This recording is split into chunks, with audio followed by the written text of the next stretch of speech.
Hi teachers and learners! Good day! I am Mr. Alvin C., one of the Edtech specialists serving you with happiness. In response to the United Nations Declaration of Paris in 2012 about the open educational resources, the Philippines' basic education is ready to fulfill its promise to make learning accessible and give equal opportunity to every Filipino. This is the birth of the DepEd Commons to bridge the gaps of having adequate available resources with the aid of ICT equipment and infrastructure. The DepEd Commons was a flagship project headed by the Undersecretary for Administration, Alain Del D. Pasqua, and Director 4 of the Information and Communication Technology Service, Abram Y.C. Abanil. DepEd Commons serves as an online education delivery platform of the department where learning resources, online review materials, and open educational resources or OERs made by educators are available, easily accessed, and where resources can be modified without having to reprint when such materials necessitate revisions or improvement. In cooperation with the Department of Information and Communication Technology or DICT, National Telecommunication Commissions or NTC, SMART, PLDT, and Globe, we can use the DepEd Commons for free, even without the data load or credits. It's more convenient to learn and study 24/7 in the comfort of your own home. The interface of the system is simple and yet very direct to immediately show the needed materials, which can be downloaded or viewed via a browser. Continuous enhancement and development were catered to showcase the abrupt needs of the end users. With the demands of technology in education, the DepEd Commons became top 4 as the most trending search in Google in year 2020. Aside from that, DepEd Commons ranked number 1 in the most searched topic under the education category in our country in the same year. The DepEd Commons has a total number of 15,190,182 unique users since it was first launched in March 2020. Today, you will see thousands of learning resources in the system to support the blended learning modalities of the department. In addition, the bright future of DepEd Commons will continuously shine as we embark and empower the public school teachers in creating world-class teaching and learning resources such as electronic books or e-books, digital magazine and worksheets, interactive online games, self-developed Android applications, instructional and tutorial video contents, and other emerging technology tools. As a support system in the online modalities, the use of learning management system is taking into shape. The DepEd LMS is an e-learning platform initiated by the ICTS to help and support the teaching and learning process in the controlled online environment.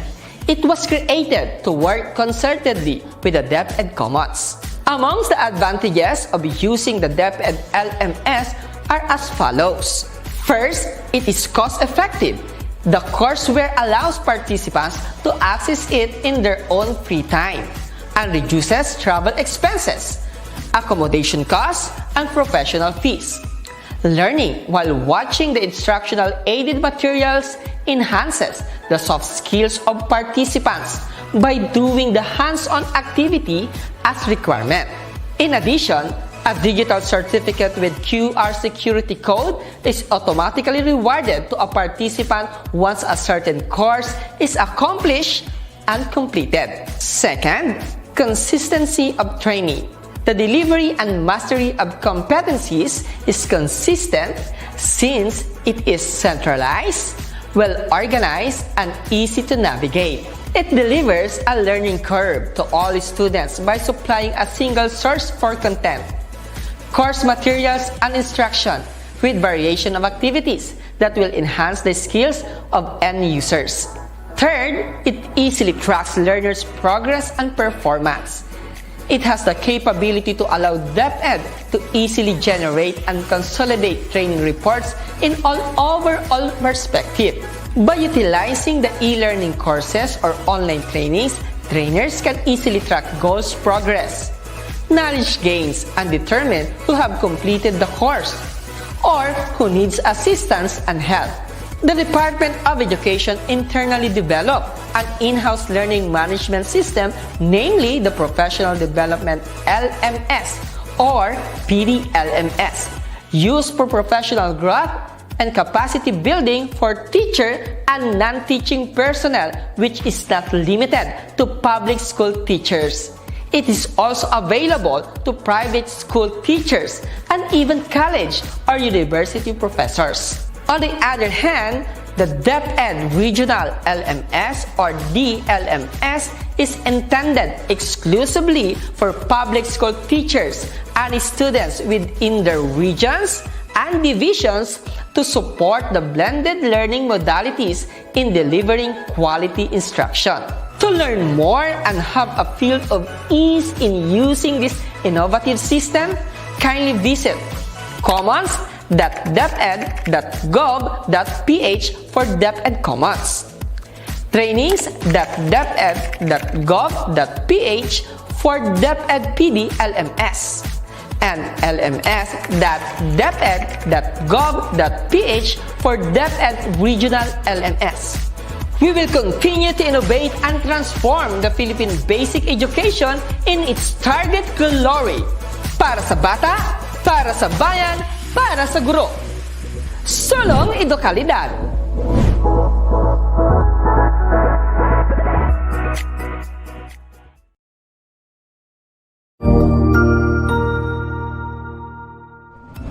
Magandang araw, Sir Wilbur po, at your service.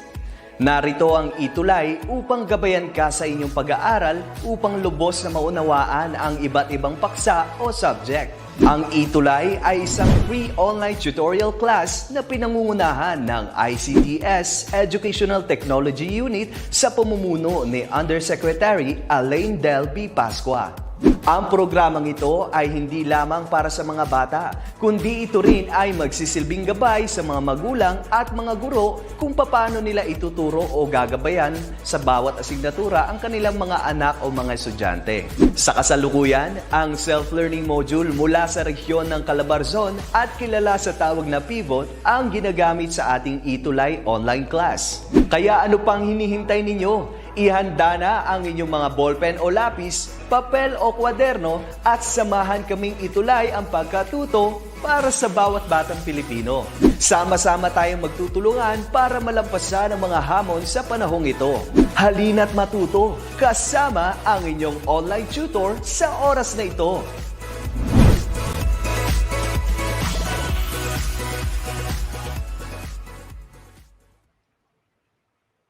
Ayan, good morning! Kamusta po kayo? Yan, magandang umaga po sa inyo lahat. Siyempre sa ating mga learners, siyempre co-teachers natin at siyempre mga minamahal nating magulang, maraming salamat po dahil andito ulit kayo sa ating business ethics. Alam niyo ba, na men talaga tayo ngayon, di ba? Okay, sige, share ko na tong screen ko. Ayan. So let's start na po. Okay na po ba? So now, ayan. So, nasa business ethics tayo. Quarter 4 na tayo, ha? Week 3, ang bilis talaga ng panahon. So, we will be discussing the models and frameworks of social responsibility. Okay?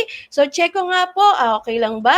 Alright. So, let's start ulit po. So, ayan. Alam niyo po ba, naku, nag-brownout bigla. Pero talagang men tayo, nakalipat po ako ng ibang barangay para po sa inyo. Ayan, thank you very much po talaga. Para sa inyo talaga. Again, this is Tutor Rose. Thank you very much po dahil andyan ulit kayo. Tapos mamaya, samahan niyo po ako sa principles sa marketing. Ha? Okay, let's start. So, at the end of this tutorial, you are expected to describe the different models and frameworks of social responsibility. And just to review, di ba last time, pinag-usapan natin yung different ethical issues and somehow how to manage them, di ba? Alright, so we're talking about model and frameworks of social responsibility. So ano ba itong mga to? Let's first define what model is, di ba? A model is a simple description of a system or process that can be used in calculations or predictions of what might happen. Okay? And framework is also a system of rules, ideas, or beliefs that is used to plan or decide something. At least kung may magdi-decision tayo, meron na tayong kahit papanong guide na titingnan nakaprocess siya. So, yun ang maganda sa mga models and frameworks. But let's define first naman yung social responsibility. So, this lesson onwards po, so we will be talking more of social responsibility.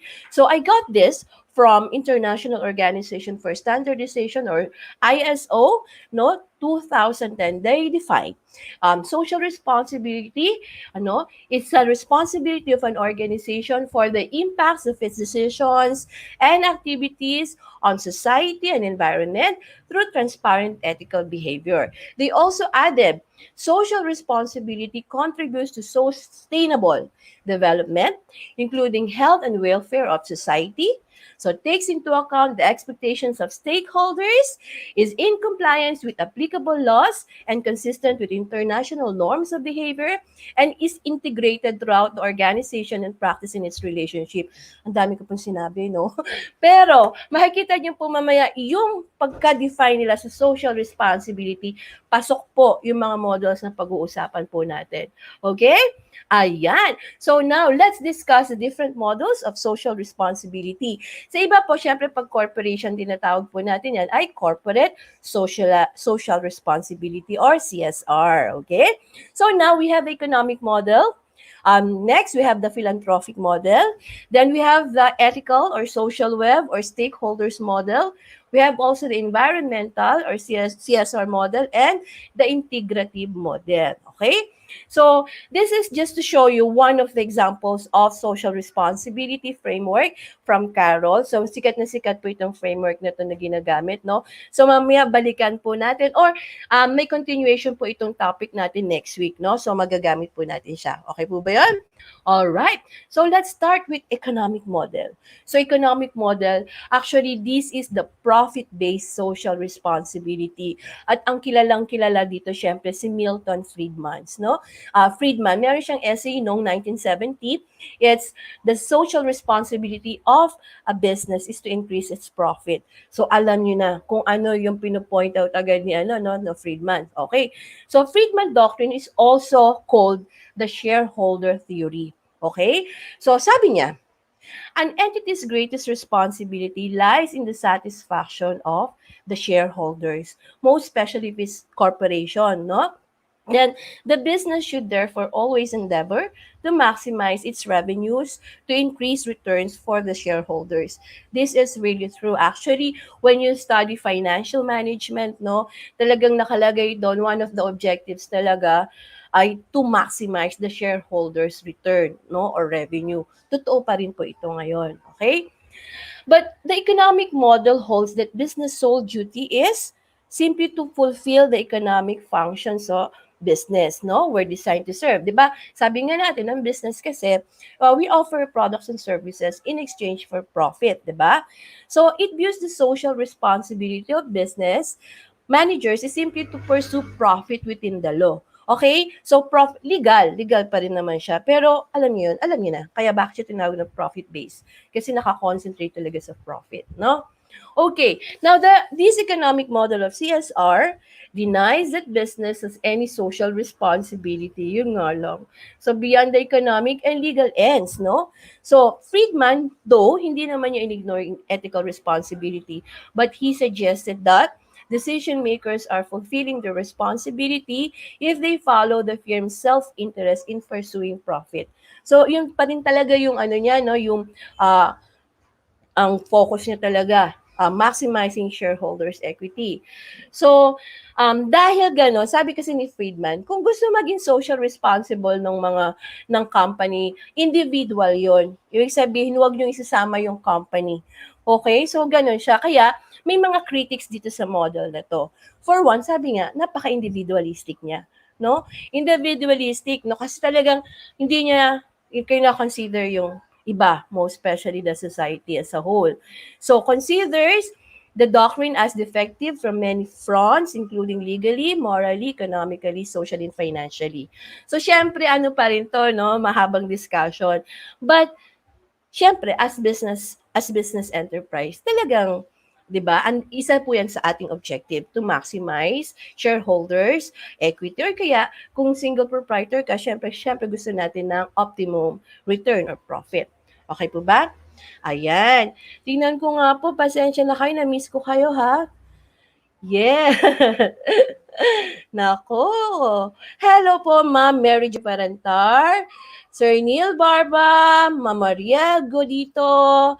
Ayan, thank you very much for watching. Meron ba akong hindi nabanggit? Ayan, Marcos Bernabe. Ayan po, Ma'am Celia.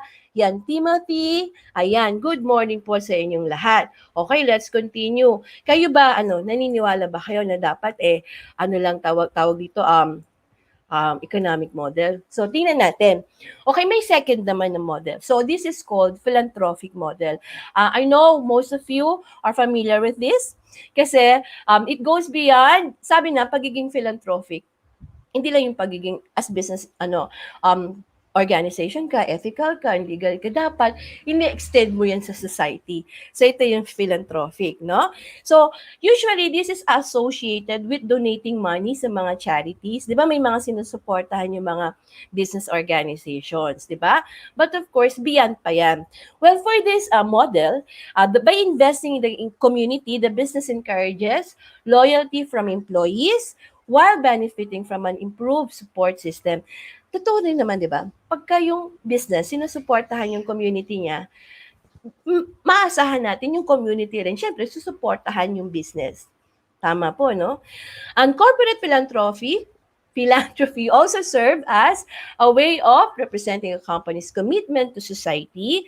Ayan, demonstrating that they value the community beyond simply providing workforce or source of revenue. 'Di ba? Kasi ganun yung kino-contribute natin sa community, no? We provide employment as business organization. Pero aside from dun, ito pa yung mga pwede natin gawin if we will follow this model, di ba?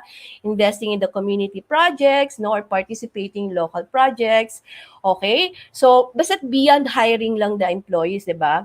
Then, may mga companies na gumagawa nito. They let their employees, no, volunteer with local charities. So, kasama yun, may involvement yung employees ng mga, ng businesses. Tapos, meron din pong gumagawa ng last, no, through matching gift programs. Kung ano yung bigay ng employees nila, tatapatan ng business organization. Di ba? Cute rin, Then, yun lang, ang katotohanan nito. May mga companies na gumagawa kasi, hindi natin maalis, okay? Na they do this because of good public relations. Gusto nila mag-create ng syempre positive public image, okay? And kasi may mga benefits pa sila. For example, helpful tax deduction, no? Tapos syempre, they can build goodwill and good reputation, di ba? Kaya lang, pag ganito yung thinking na, gusto ko lang yung yung maganda yung image ko, hindi siya contribution talaga. Actually, sabi nga, it's more of an investment. Alam niyo, no? Nag-i-invest ka sa So, yun lang yung wag nating sigurong wag ganito kumbaga, wag tayo mag-focus sa too much, okay? But, ito nga, may mga companies rin naman na talagang totoo to their mission na ginagawa nila kasi dapat yun ang gawin, okay? So, ito mga companies na hindi nagme-mention ng names nila, ganun, okay? So, okay pa rin naman, di ba? Pero wag lang yung gawin na parang avenue to, no? Para lang, kunyari, nagbibigay ka sa community mo, pero gusto mo lang talaga ng positive public image and hindi naman ethical yon. Sabi nga, so philanthropy done for reputational reasons and financial ends is ethically responsible. Pero sabi nga rin ng iba, no, philanthropy done for financial reason. Katulad nga noon, gusto lang talaga public image, hindi talaga kumbaga bukal sa puso, no? Is not fully ethical and not truly an act of social responsibility. Ganun siya. Tapos, so, next, Ito naman. So, ethical or stakeholders model. So, under this, so this is also called stakeholders theory, no? Ethical corporate responsibility programs focus on ensuring that all stakeholders in the business receive fair treatment from employees to customer. Actually, na-discuss na natin yung ito dun sa mga responsibilities and accountabilities of entrepreneurs, no? Ito yung mga stakeholders natin. Okay? So, because businesses are citizens of the society, no? So they must conform to the normal ethical duties and obligations that we all face. Okay, so businesses consider how stakeholders will be affected by their activity and work to have the most positive impact. 'Di ba? Kino-consider talaga natin yung mga stakeholders natin. Ayan. Dahil ito maganda po ito. Ang isipin lang natin, this is according to Bowie, Norman Bowie, no? Philosopher din siya. As long as managers comply with the moral minimum and cause no harm, they have a responsibility to maximize profits. Okay, so business has social responsibility to respect the rights of its employees, even when not specified or required by law. Kasi ang pinopoint out ni Norman Bowie, human rights, no respect for human rights. So, kumbaga beyond organization rin yan, 'di ba? Lahat talaga ng stakeholders natin. Aside from that, ito yung mga examples na sinabi nga niya, na sinabi na rin natin to the past lessons, 'di ba? Paying higher wages sa mga employees, offering jobs, no? Decent standards, workplace, 'di ba? And to maganda rin to, refusing to partner in business with unscrupulous businesses or oppressive countries, no? At maganda dito rin sa ganitong model, 'di ba? May mga supplier tayo. May mga companies, national companies din po na na kino-consider nila kung supplier kanila, i-inspect po nila kung paano yung ginagawa mo yung mga products mo, no? Nag-employ ka ba ng mga bata? Good working condition ba yan? So, magandang yan, practice po yon. So, kumbaga beyond the suppliers rin, no? Basta't lahat ng tao na maapektuhan ng business nila, kino-consider dito sa model na to. Okay po ba? Ayan.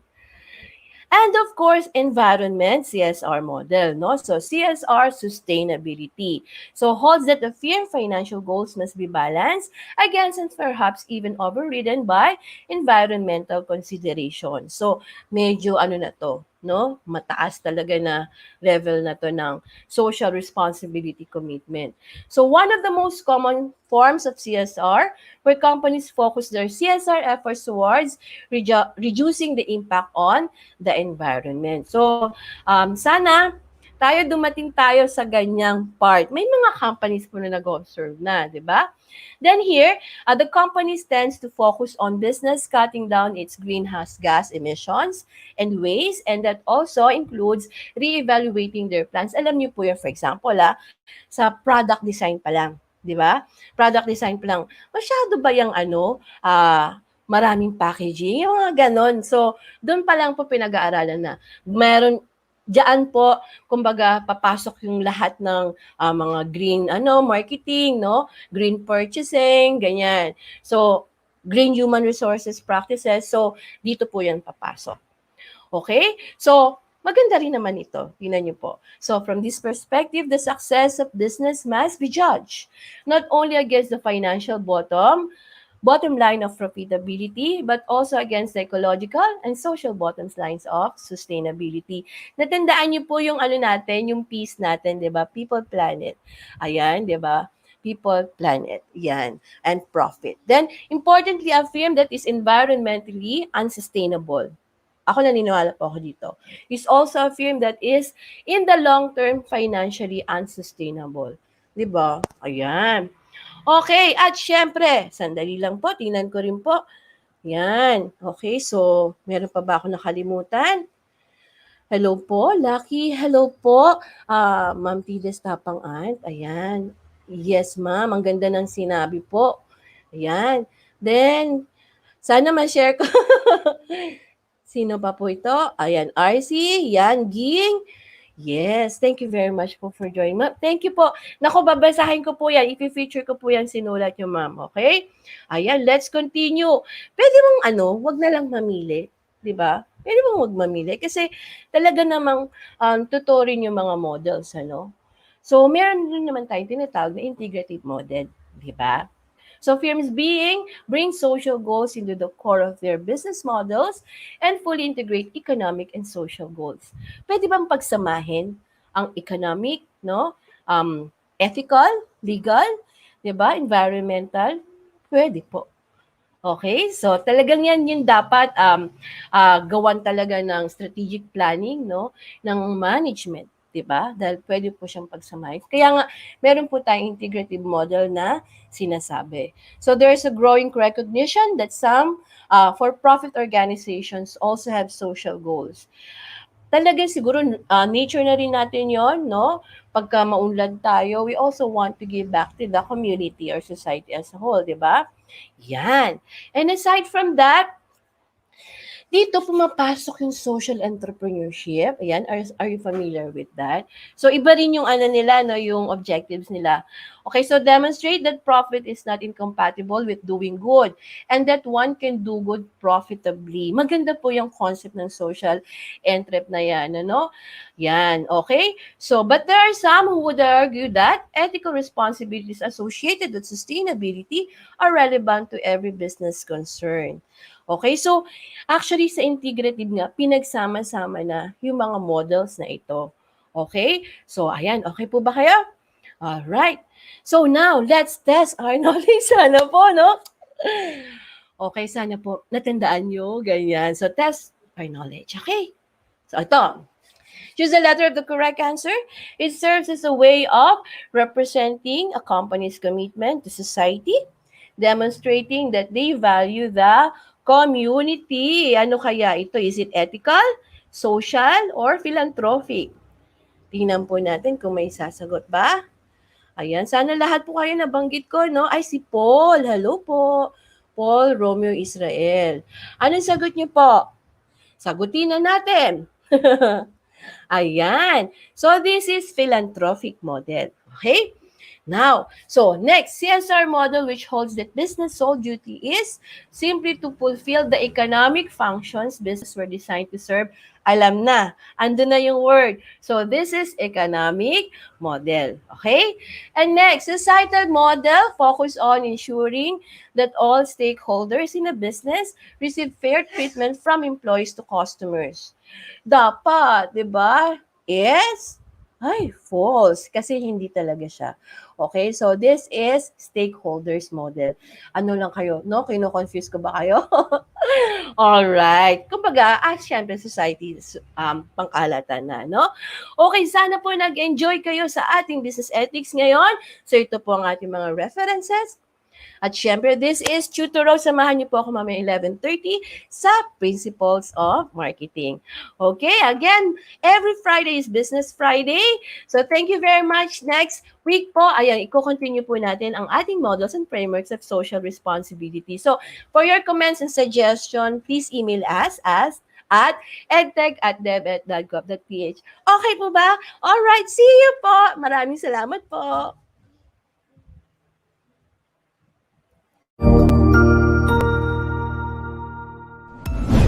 Sigurado ako na marami ka na namang natutuhan sa ating ETUlay tutorial session ngayong araw.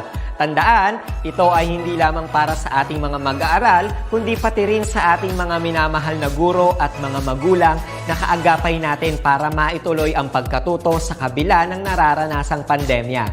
Patuloy ding sumubaybay sa DepEd TV para sa mga araling ginawang video episodes.